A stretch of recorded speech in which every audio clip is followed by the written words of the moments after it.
All right. The DC circuit water analogy. There are physics teachers who really don't like this. I like it. I'm not one of those people. I think they don't like it because if you're an electrical engineer and you learn a lot more about this stuff, there's some problems with it. And it might cause you difficulties at that point, and I apologize if you end up doing that. But for now, I think it makes things make sense. So first, we're going to be doing DC. There's AC and there's DC. Does anybody know the difference? AC stands for alternating current, and this is like the current that comes out of the wall here. All the stuff all the wall sockets are alternating current. So guess what that means for the direction of current? Well, let me just. Do you know what? Can you guess what DC is? Sorry, got to turn this off. So the C is current, but DC is direct current. And this is a picture of DC. So the way this current is shown, the current comes out of this part of the battery, goes through here, goes through this resistor down here, goes all the way around, comes back. And that's it. It's done. And it always does that. Always in this direction. If this were alternating current, guess what it would do? It would sometimes go like counterclockwise and sometimes go clockwise. In fact, it would switch about 60 times per second. So alternating current switches directions. And we're not going to be focusing on alternating current. It's a little more complicated. And the rules for direct current mostly apply to alternating current anyway, and it's easier to think about. Direct current, one direction.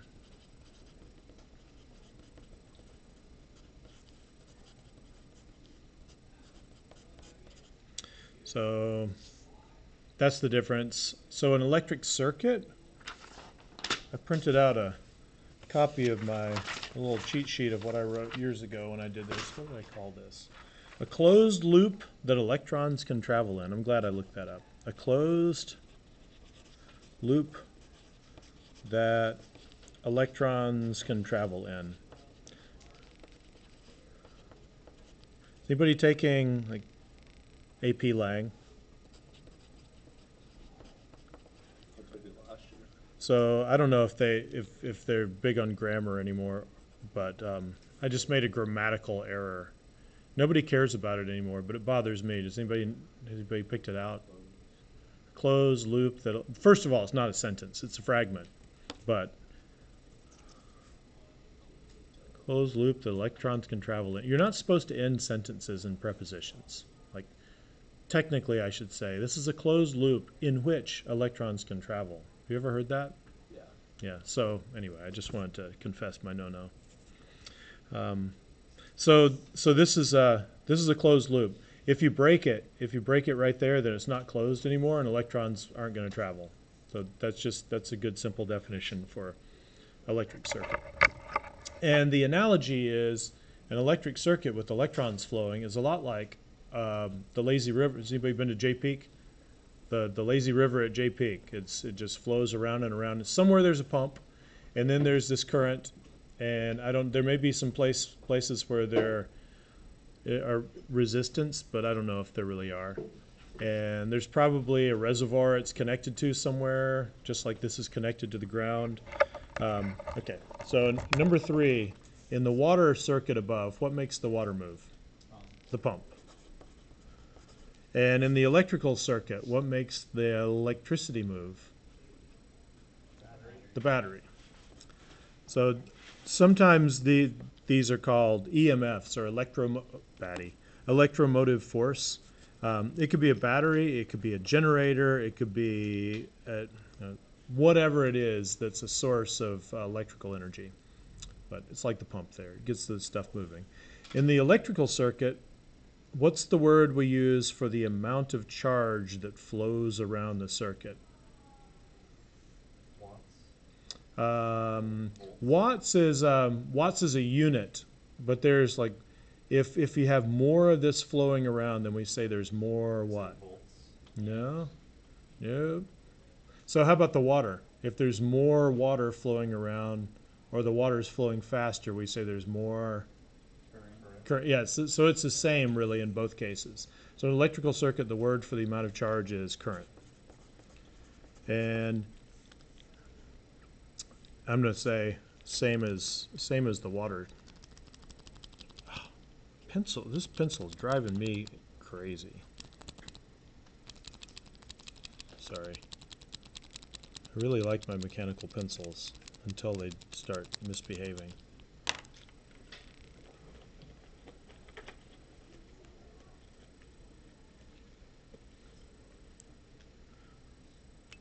Current.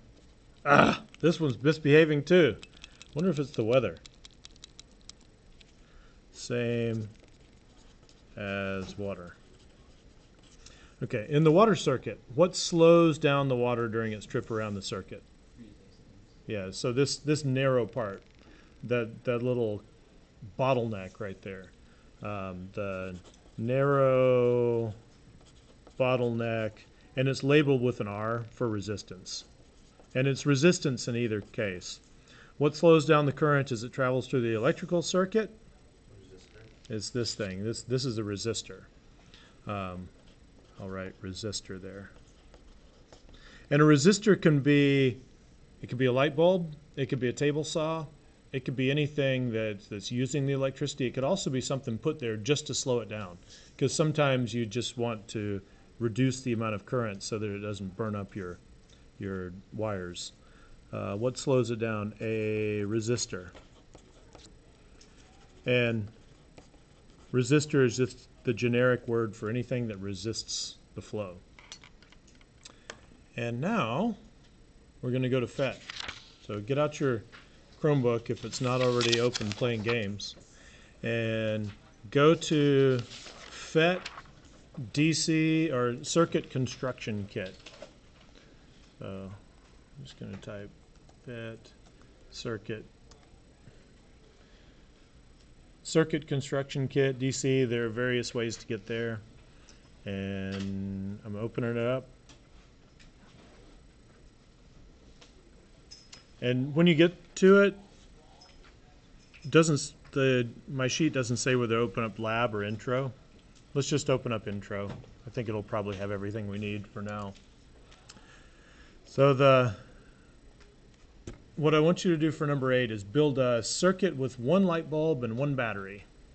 Add another light bulb to the circuit and describe what happens to the current. Did the current increase, decrease? Sketch your circuit. So one light bulb, one battery. And the battery, you have choices for different kinds of batteries. If you click down here, you can, actually in this one you don't.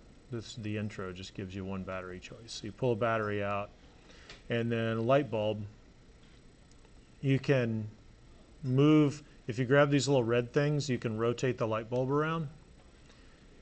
And in order to connect this light bulb to the battery, I could do that.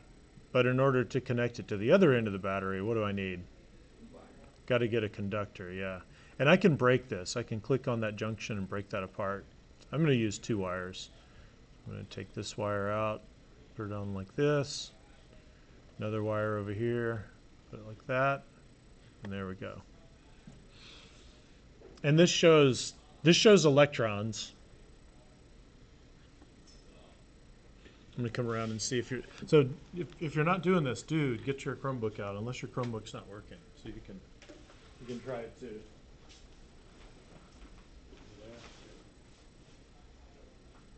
Yeah, feel free to mess around and do more.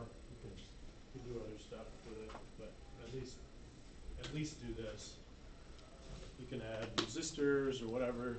Used to be there was a dog, and you could try to set the dog on fire, but you could burn a lot of things, but they wouldn't let you burn the dog.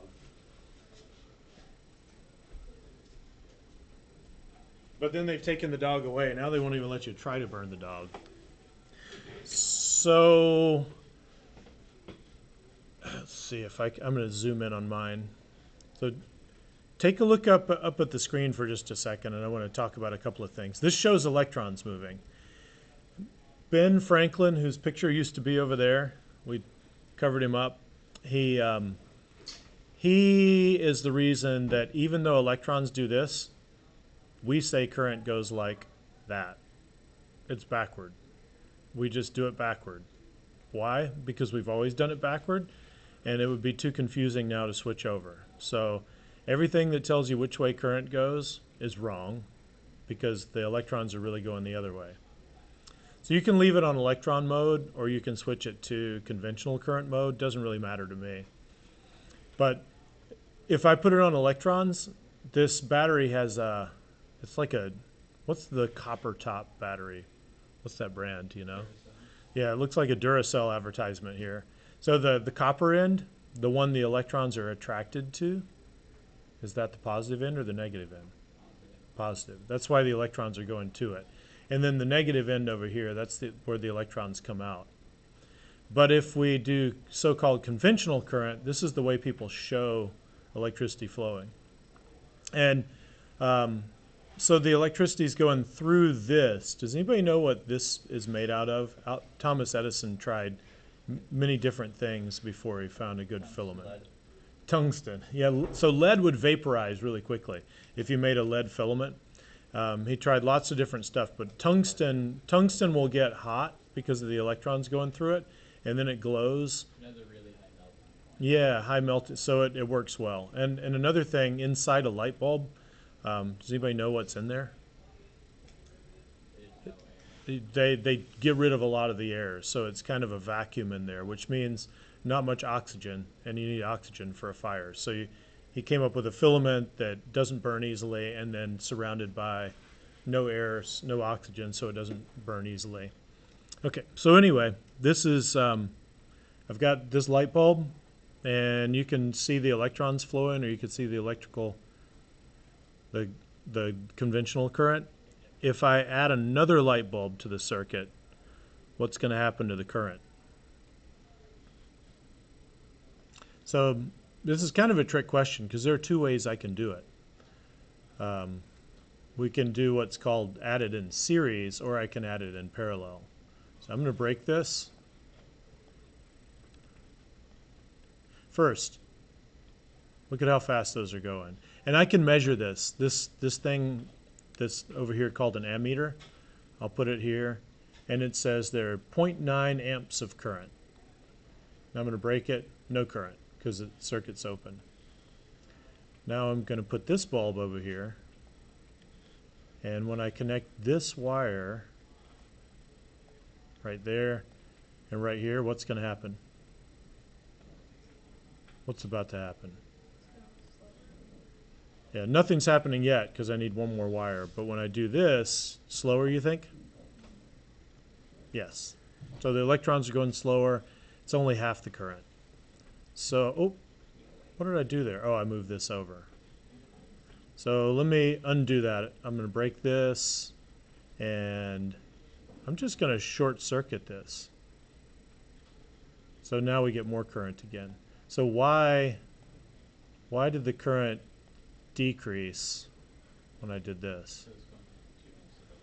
Right. So going back to this analogy on this, I just basically I added more resistance here. So this is going to flow around, but the more resistance you put in, the less flow you get. So on my paper, did current increase or decrease? I'm going to say it decreased, but it's because of the way I built my circuit. So here's my circuit. I'm just going to do positive, negative, wire coming out. Here's a light bulb. Here's another light bulb. Like this.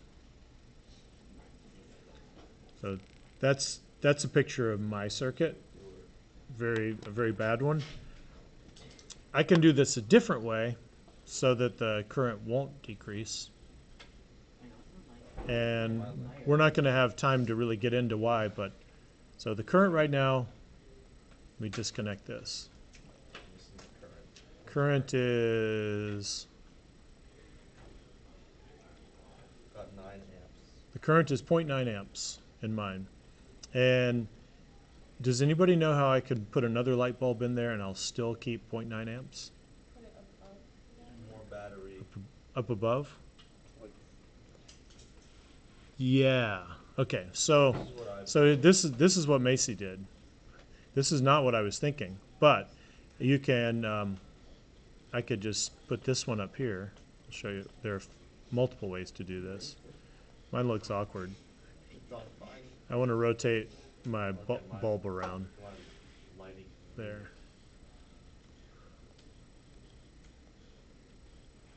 So there. So the current. I've got 2 bulbs going. And the current going through each of them is 0.9 amps. Does this use more electricity or less?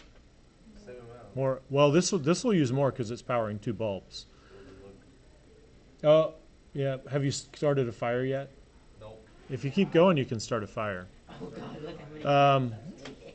So another way to do this is I'm going to connect here 3 batteries is connected. and 4 batteries connected together. disconnect there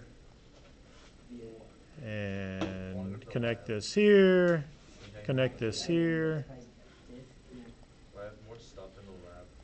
Okay, so this should do it too, I wonder if I disconnect that. except it's kind of a mess. I need more stuff to mess with. All right, so now they're on the same side of the battery. Ooh, goodness. So the current going through here is 0.9. The current through there is 0.9.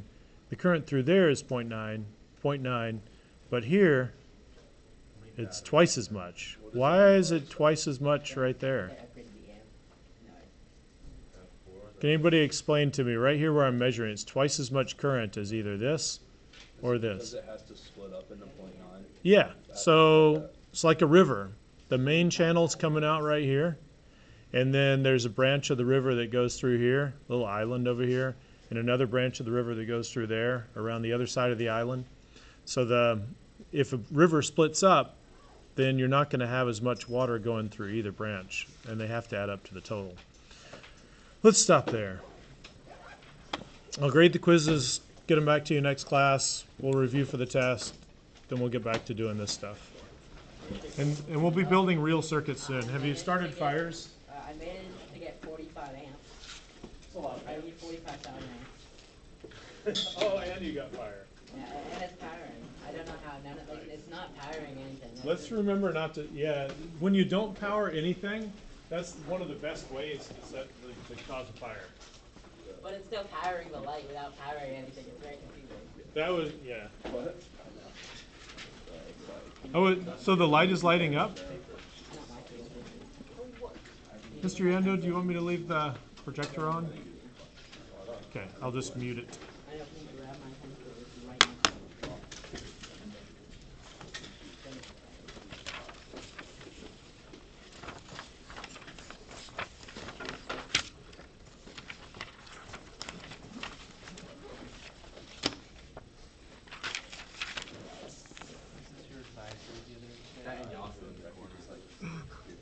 Keep the breads out. Only if you use calculus to find